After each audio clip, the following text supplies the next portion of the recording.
is a tutorial. It's a full face tutorial, and I'm incorporating a few things that I recently got during the VIB sale.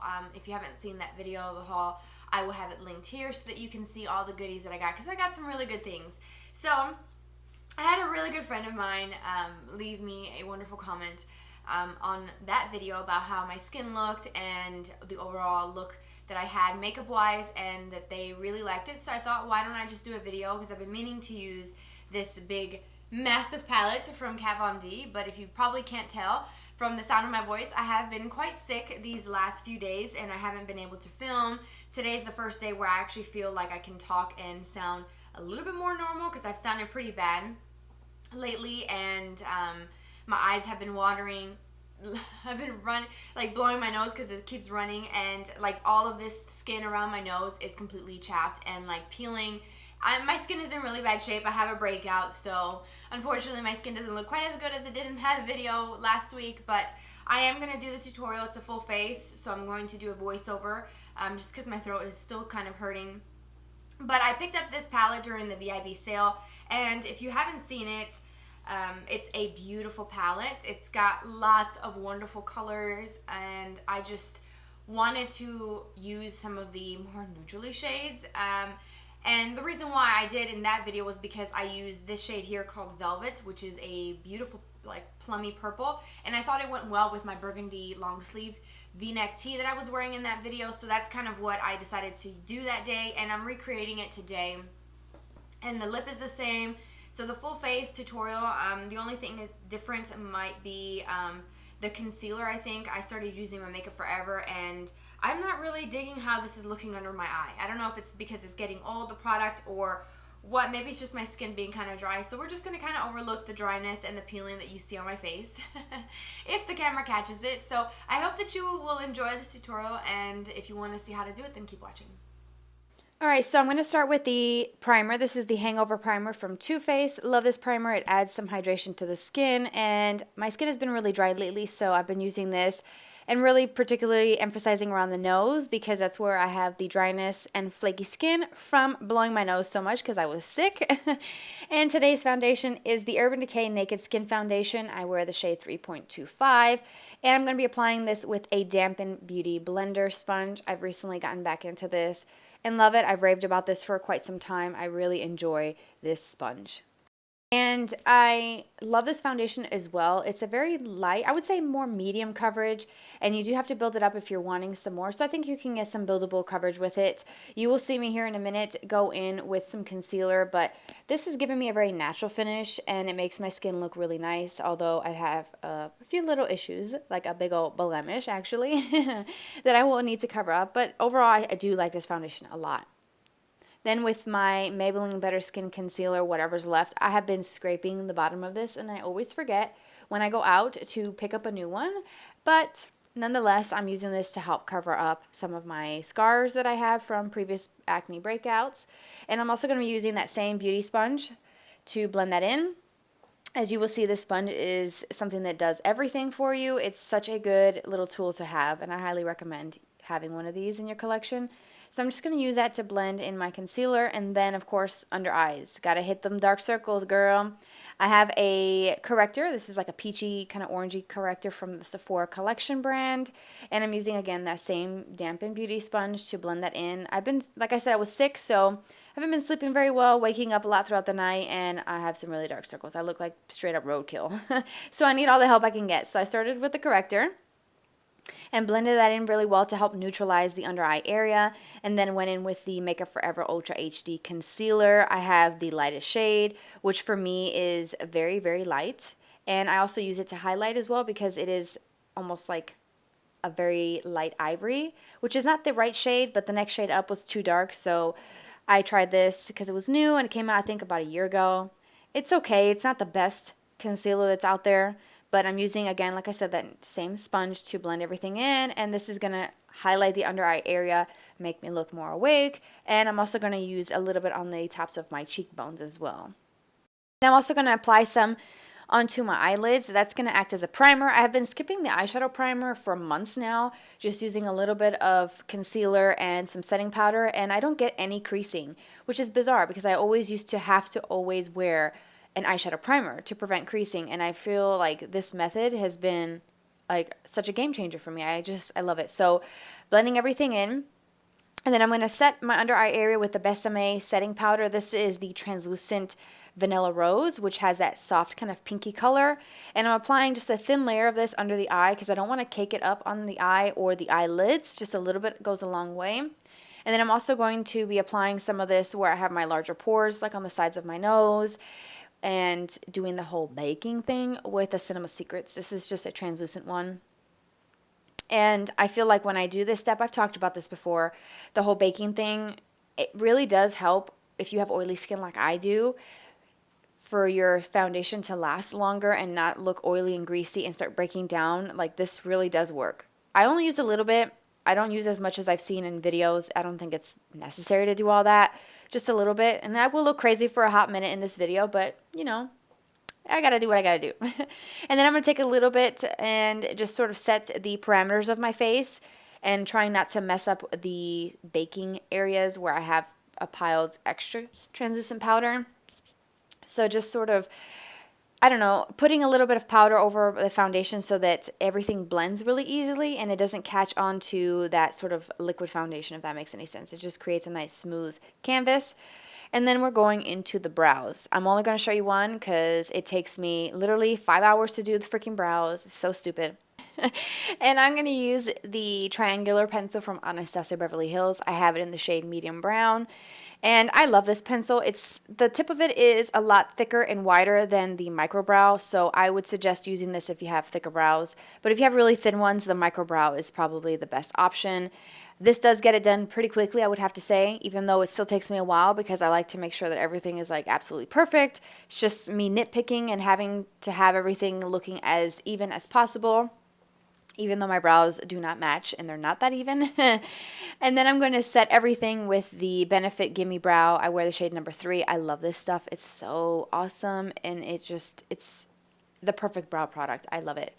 So now it's time to dust off all of the excess baking translucent setting powder so that we can move on and finish the face because I'm looking pretty flat and I need to add some life back into my skin. So for that, I'm going to use this Smashbox L.A. Lights palette, the contour, blush, and highlight. And I'm going to use this bronze shade, which is quite warm, honestly. And I'm trying to open up the palette right now so that I can tell you what color it is. But I'm using an e.l.f. brush, and the color is called Rich Bronze. And I think it's available full size individually, I think, or like in a little trio compact. Don't quote me on that, but I'm pretty sure they make this color in other like little collections. But this set itself is a limited edition. I think it's for their holiday. And then, of course, my favorite go-to blush is the LORAC blush in Tinge. It's the most natural, perfect color ever, and I love it. And it's the newer line of blushes that they have. Then for some highlight, I'm using my Laura Mercier highlight with my damp beauty sponge. I have a video all about this, which I will link down below, how to get a natural highlight using a dampened sponge. It makes the highlight look like it's your actual skin. It melts into the skin. It looks great. You got to watch the video. Now for the lips, I'm going to use this lip injection thing from Too Faced. I recently got this in one of my Ipsy bags. This sucker does burn as all get out, but it works. So I'm going to use a little bit of this before I go in to do like the eyes and stuff, just to kind of get my lips a little bit more plumped. And then the eyes, hey! I'm going to be using the Kat Von D palette. I'm taking the shade called Bone, which is an off-white, applying that all over the lids just to create an even canvas for the crease, which is going to be the color called Suede. That is a very light tan color, and because I'm so light, it's like the perfect color to use to add some dimension to the eye and create some depth. So I'm using a Zoeva brush. This is just a tapered crease brush. I feel like the pointedness of the brush really helps get into my actual natural crease. And I'm just sort of applying a little bit of this color and defining it before going in with the next shade, which is called Velvet. And this is a gorgeous like burgundy plum shade, which I was wearing in my Sephora VIB haul video. I love this color. It's so pretty. And I'm very impressed so far with the quality of these. I haven't used them all yet, but so far the shades that I've used have worked really well and have blended out very nicely. So I'm just going to use the same Zoeva brush to deepen up and define the crease and the outer V. And I'm just layering this a little at a time, which is the biggest tip that I can give you. Start with a little bit of product and then build it up as you go. It's easier to add than to take away. And this brush is so great. Like, it is my favorite brush. I might have to do a video on like my favorite brushes because I have some good ones that are game changers. But this is just such a pretty color to add some definition to the crease without looking like your typical neutral color, if that makes any sense. And then I did take a little bit extra of the suede to soften out any of the edges, to blend and make sure everything is really soft and seamless. Blend, blend, blend. As I say in every video, you guys know this by now. And then going in with the shade called Oak, which is such a beautiful kind of warm dark brown. And I'm using a pencil brush. I think this is the MAC 219. And I'm going to be defining the outer V of the eye. I chose to add a little bit extra than I normally would have, just to kind of create a little bit of smokiness there. But again, as I say with all of my videos, you can tailor this to your personal preference with as little or as much of the product as you like. And I really love this shade. And it would be beautiful in the crease, but I just decided to stick to the outer V. And I'm also using a small brush. If you're using really dark colors, go with something small and more precise so that you can get it applied exactly where you want it, especially with dark shades that can be a little bit hard to blend if they're really pigmented. Like this one is insanely pigmented. It's such a good color. For the show, I'm going to be using this shade called Glitz. This is one of the kind of creamy foiled metallic shades, and I'm using a really small brush. As you can see, it is so pigmented. Like, I only picked up the tiniest amount, you guys, and this was like, it just blew me away at how intensely pigmented these are. I think these are like the Metal Crush eyeshadows, I think is what these are called. And I'm using a really small brush from Sigma to apply this just to the lid, and I'm also going to use this as my inner corner highlight as well. It is a gorgeous color for the lid. It's a beautiful everyday type of color. And then moving on to the lower lash line, again, starting with that dark velvet shade, which is that burgundy. That's going to be the main color that I'm using, and I chose to use a really small, densely packed detail brush to really pack this on pretty heavily. And then I'm going to take my same Zoeva brush that I used for the crease to soften out and smoke out that color. And I did bring it down pretty low in the under eye area because that's just my preference. You don't have to do this, and I smudged it really close to the root of the lash. So as you can probably tell, there's a contrast between the color and the actual waterline. It almost makes it look like my waterline has like a fleshy tone type of eyeliner, which I didn't apply though. It just gives that wide awake eye by keeping everything really close to the outer edge. And then of course using Glitz for the inner corner highlight. Alright, so for eyeliner, I use the Ciati Fierce Flicks eyeliner. I think I got this in Ipsy, and I'm just creating a basic line of liner. Nothing fancy, no wing, nothing crazy. Just a little bit thicker on the outer part of the wing, and then taper it really thin in the inner corner. So this liner, I can get one eye done really well, and then of course you see me here banging up the product because it seems like there's not a lot of formula in this liquid liner pen. It's got a felt tip like a marker, which gives me really nice control, which I like. And as you can see, I lost my patience, tossed that sucker out. It's horrible. You guys, don't buy it. I had to switch to my Kat Von D Tattoo Liner in Trooper. This has a brush tip, so it's a little bit more flexible. And it works like a charm. It glides. It's perfect. And then, of course, tight lining with some black eyeliner. This is the Ardency and Modster eyeliner in black to give my lashes a nice, rich look. And then, of course, my favorite mascara is the Tarte Tartiest Lash Paint. I've talked about this before. This is my holy grail. I love it. If they stop making it, I'm going to go crazy. It is so good. It's like amazing. And I just recently picked up a new one during the Sephora VIB sale because this one is going to be on its last little leg here pretty soon. And I'm using that same mascara for the lower lashes as well.